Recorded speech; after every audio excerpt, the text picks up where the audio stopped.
Resolution मध्ये काय doubts बाळांनो?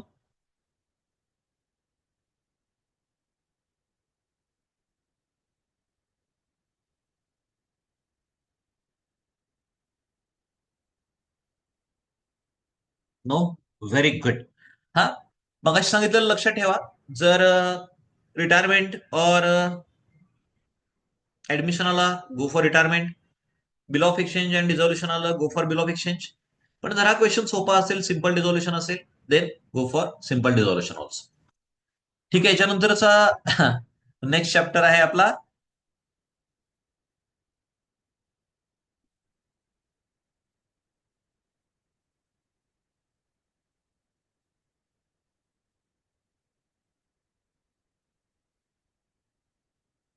Bill of exchange. Correct. Just a minute.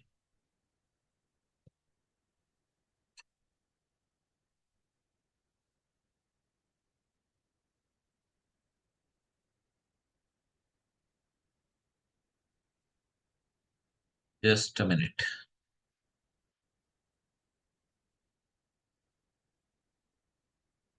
Technical issues.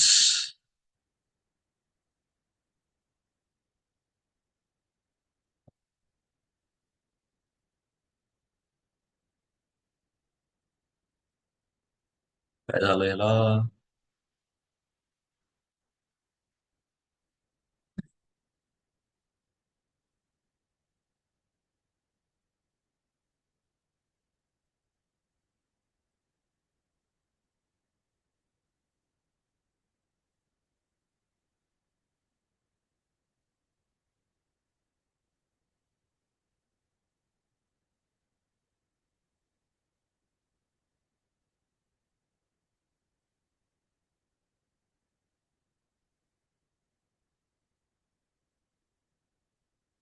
ठीक. शेअर करतो स्क्रीन परत एकदा. दिसते ना मला? सांगा. बिल ऑफ एक्सचेंज आलंय का बघा.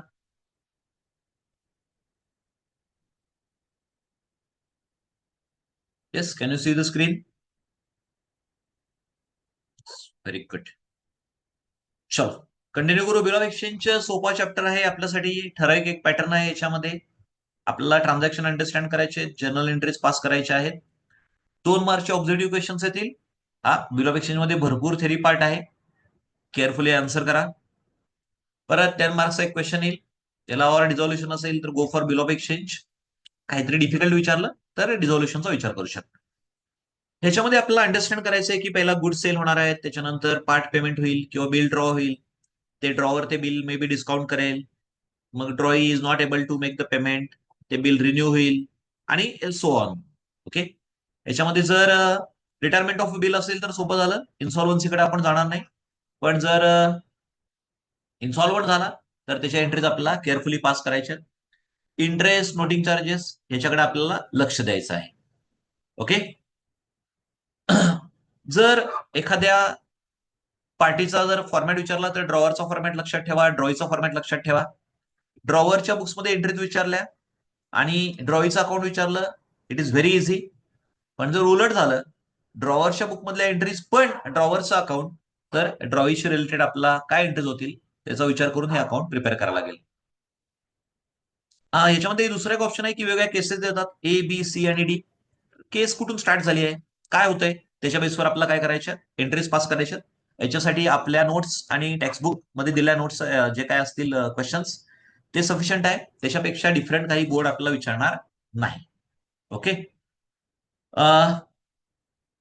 याच्यावर एक पॉसिबिलिटी अशी आहे की बिल ऑफ एक्सचेंजचा फॉर्मॅट ऑब्जेक्टिव्ह मध्ये येऊ शकतो. तर तो फॉर्मॅट आपल्याला जो टेक्स्टबुक मध्ये दिलाय तोच format as it is with the given details in the question आपल्याला रिप्रोड्यूस करायचा आहे, कॉपी पेस्ट करायचा आहे. ठीक आहे, त्यात आपण काही नवीन घालायचं नाही. चलो, बिल ऑफ एक्सचेंज मध्ये काही डाऊट्स असतील तर आपण डिस्कस करू. बोला. कुठल्या एंट्रीला डिफिकल्टी येते आपल्याला?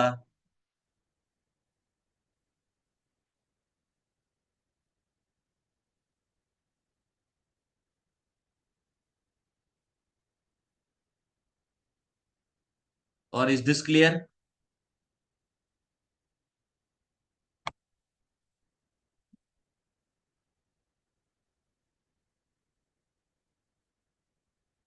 ऑडिओ ऑन करून विचारा किंवा चॅटमध्ये विचारा.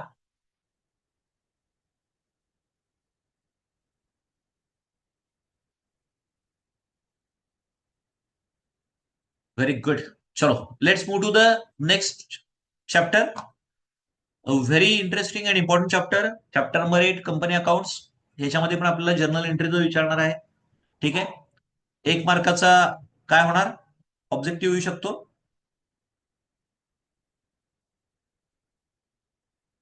आणि 8 मार्क्सचा क्वेश्चन येऊ शकतो.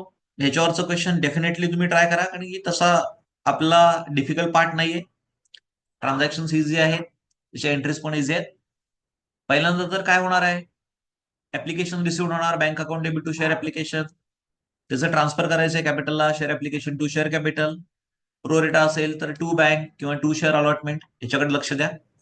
त्याच्यानंतर एंट्रीज होणार आहेत, अलॉटमेंटच्या 2, कॉलच्या 2. जर फॉरफिचर वगैरे असेल तर ते आपल्याला अंडरस्टँड करायचंय. अंडर सबस्क्रिप्शन असेल तर सोपं आहे. ओव्हर सबस्क्रिप्शन असेल तर केअरफुली आपल्याला बघायचं किती शेअर इश्यू केलेले, किती ओव्हर सबस्क्राईब झालेत, आणि कंपनी त्यातलं फुल रिफंड करणार आहे का पार्शियल रिफंड करणार आणि पार्शियल लोकांना प्रो रेटा अलॉटमेंट करणार. कॉल्स इन एरियर झाले, एखाद्या मेंबरनं जर पेमेंट केलं नाही टाइममध्ये तर calls in arrears account debit होईल. कोणतरी जेंटलमन असेल तो पुढच्या कॉलचं पण पेमेंट आधीच करायला लागलाय, कॉल्स इन ऍडव्हान्स अकाउंट आपल्याला क्रिएट करायचंय, पुढे जाऊन ते ऍडजस्ट करायचं आहे. ओके. कोणाचे शेअर फॉरफिट होतात बघा, जो कॉल्स इन एरियर्स आहेत आणि पेमेंट करत नाहीये ते शेअर फॉरफिट होणार. किती अमाऊंट रिसिव्ड आहे बघा, ती शेअर फॉरफिचर अकाउंटला जाईल.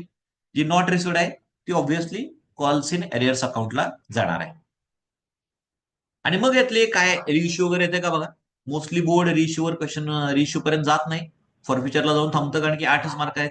सो पण जर आलं रिइश्यू तर बँक अकाउंट डेबिट, डिस्काउंट दिला तर share forfeiture account debit to share capital account ही आपल्याला एंट्री पास करायची आहे. आपण यातले क्वेश्चन सॉल्व्ह केलेले आहेत. मोस्टली ओव्हर सबस्क्रिप्शन येईल, प्रीमियम आला, प्रीमियम अकाउंट आपल्याला क्रेडिट करायचं आहे. ठीक आहे. फॉरफिचर आला तर share capital account debit to share forfeiture to calls in arrears, हे आपण लक्षात ठेवू. कंपनी अकाउंट्स मध्ये कुठलाही डाऊट असेल तुम्ही विचारा.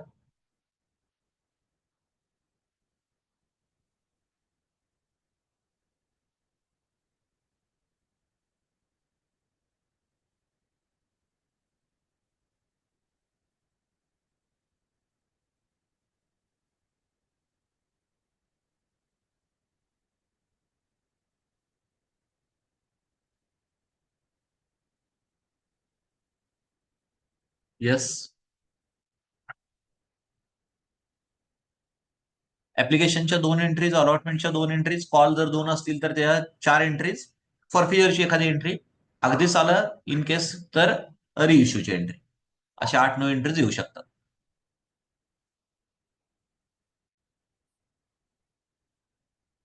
येस. क्लिअर आहे बाळांनो?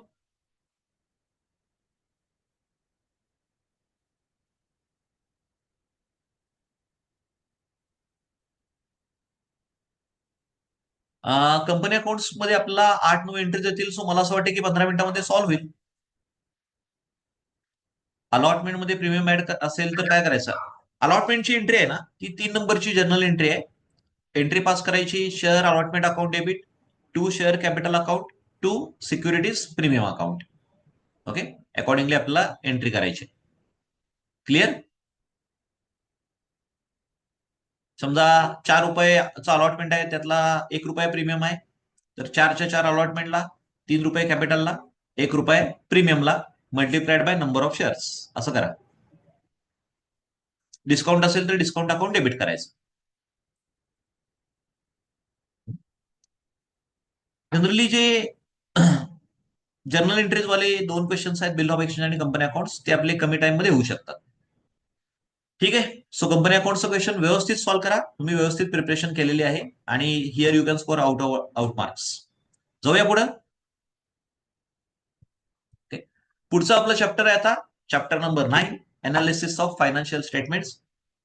तर 1 मार्काचा ऑब्जेक्टिव्ह क्वेश्चन येईल याच्यामध्ये. आणि 8 मार्काचा एक क्वेश्चन येणार आहे. याच्यामध्ये मला 5 ऑप्शन्स वाटतात. एक तर ते व्हर्टिकल बॅलन्स शीट किंवा प्रॉफिट अँड लॉस अकाउंट विचारतील, कंपॅरेटिव्ह, कॉमन साईज विचारतील, कॅश फ्लो आणि रेशोज. ठीक आहे. सो जर कॅश फ्लो आलो, रेशो आलो, डेफिनेटली हा क्वेश्चन सॉल्व्ह करायचं. व्हर्टिकल बॅलन्स शीट विचारली तरी मला वाटते फार डिफिकल्टी नाही, तुम्ही ती सॉल्व्ह करू शका. ठीक आहे. सो एकदा टेक्स्टबुक मधले आपल्या नोट्स मधले सगळी क्वेश्चन चेक करा, त्याच्यापेक्षा डिफरंट काही विचारणार नाहीत. ओके. व्हर्टिकल स्टेटमेंट म्हणजे व्हर्टिकल बॅलन्स शीट किंवा व्हर्टिकल P&L अकाउंट. फॉर्मॅट एकदा बघा, सोपा आहे एकदम फॉर्मॅट. कॅश फ्लो तर सोपा आहे, आपण क्वेश्चन सॉल्व्ह केलेत. रेशो तर त्याहून सोपा आहे. रेशो जर विचारले तर एकदा फॉर्मॅट फॉर्म्युले बघून ठेवा. हा सॉल्व्हच करा, मग दुसरा सॉल्व्हच करू नका ऑप्शनला असलेला. ठीक आहे. फॉर्मॅट लक्षात ठेवा लागतील आपल्याला, काय काय आहेत ते, पण सोपे फॉर्मॅट आहे तसे. जर कंपॅरेटिव्ह आणि कॉमन साईज आपण सॉल्व्ह करायला स्टार्ट केलं तर तिथं कॅल्क्युलेशन मात्र आपल्याला व्यवस्थित करायला लागतील. बाकी कॅश फ्लो रेशोज मध्ये कॅल्क्युलेशन इझी असतील, तुम्हाला जमू शकतात. Okay. So this is about chapter number 9. So me recommend करतोय, व्हर्टिकल बॅलन्स शीट विचारली, हा सॉल्व्ह करा. कॅश फ्लो स्टेटमेंट विचारलं, हा सॉल्व्ह करा. रेशो विचारलं, हा सॉल्व्ह करा. कंपॅरेटिव्ह कॉमन साईज जर विचारलं तर बघा ऑरला काय आहे आणि तुम्ही तिथं कॉल घ्या. ठीक आहे. याच्यामध्ये काय डाऊट बाळांनो?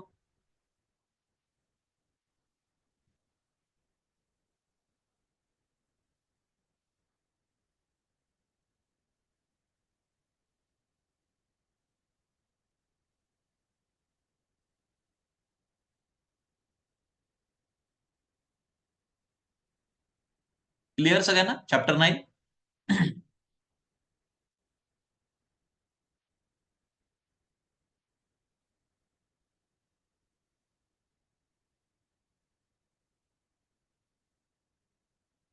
Okay, very good. Let's move further. Last चॅप्टरकडे आपण जाऊया. शेवटचं चॅप्टर आहे, छोटंसं चॅप्टर आहे, कॉम्प्युटर्स इन अकाउंटिंग. परत 1 मार्कचा ऑब्जेक्टिव्ह क्वेश्चन येईल. त्यानंतर परत क्वेश्चन 4 और 5 मध्ये हा 8 मार्कला येणार आहे. थेअरीचा चॅप्टर आहे, so I will don't recommend it. पण जर तुम्हाला सॉल्व्ह करायचे असतील तर 3 क्वेश्चन एकदा बघून घ्या. इम्पॉर्टन्स ऑफ कॉम्प्युटराइज अकाउंटिंग, त्याच्यानंतर फीचर्स ऑफ कॉम्प्युटराइज अकाउंटिंग आणि डिफरन्स बिटवीन मॅन्युअल अकाउंटिंग आणि कॉम्प्युटराइज अकाउंटिंग. मोस्टली या 3 पैकी एखादाच क्वेश्चन विचारतोय, बोर्ड विचारतोय आपल्याला. प्रिपरेशन केली तर good, but I will not recommend this one because this is a theory question. You may lose may be 1 or 2 marks. त्याच्याऐवजी और आपला AFS असेल किंवा डेथ असेल, कंपनी अकाउंट्स असेल, तो आपण शक्यतो सॉल्व्ह करावा. ठीक आहे. सो याच्यामध्ये मला वाटते डाऊट्स काय फारसे असणार नाही. ऑब्जेक्टिव्ह क्वेश्चन जो येऊ शकेल त्याचा विचार करा जरा. Yes. So from chapter 1 to 10 any doubts?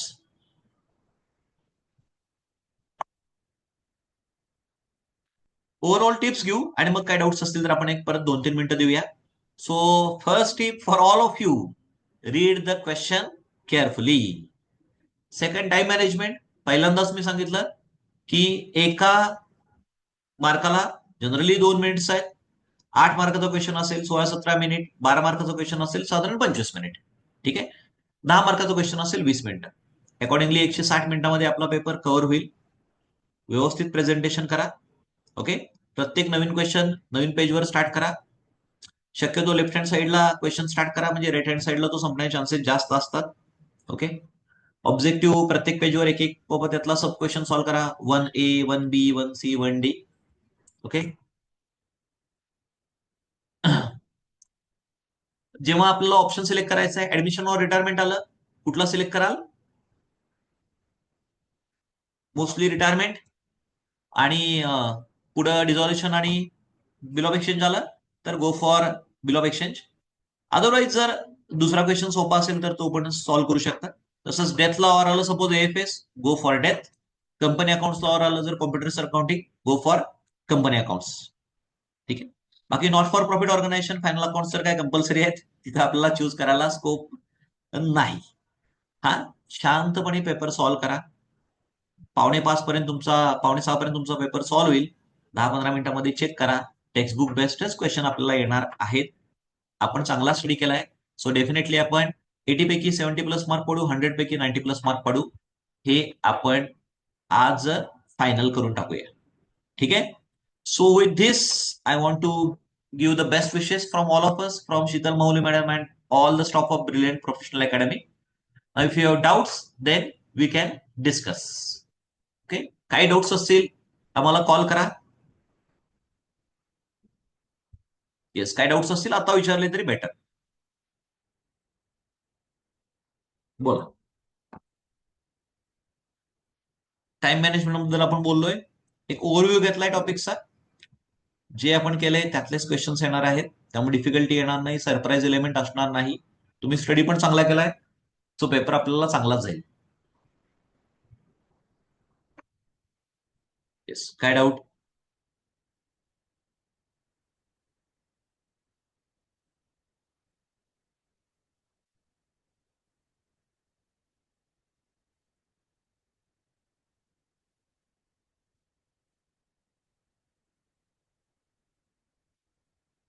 हे का टाकले?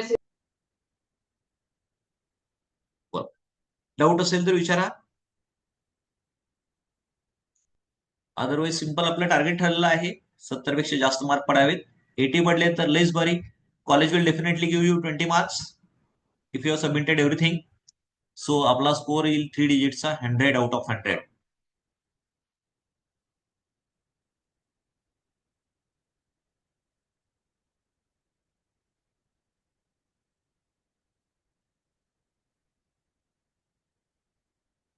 Yes, done. चलो, I know all the very best. Paper झाल्यावर आम्हाला फोन किंवा मेसेज करा, सर पेपर चांगला गेलेला आहे. ओके.